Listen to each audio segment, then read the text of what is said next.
নবী করিম সাল্লাল্লাহু আলাইহি ওয়াসাল্লাম বলেছেন, লাইলাতুল কদর আমি পেয়েছি, কপালে কাদামাটি ছিল, বৃষ্টি হচ্ছিল, তার মানে ওই রাতে বৃষ্টি হতে পারে, ওই রাতে বৃষ্টি হতে পারে। লাইলাতুল কদরের আলামত রাতের বেলা বৃষ্টি হতে পারে।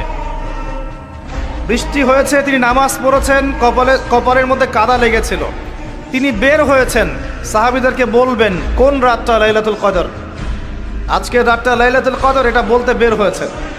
বের হয়ে দেখছেন দুজন মুসলিম আপোষে ঝগড়া করছে। লিসেন টু মি, দুজন মুসলিম আপোষে ঝগড়া করছে। আমরা বলি না যে মুসলিমদের মাঝে ইখতিলাফগুলো রহমত, আমরা বলি না? দুজন মুসলিম আপোষে ঝগড়া করছে।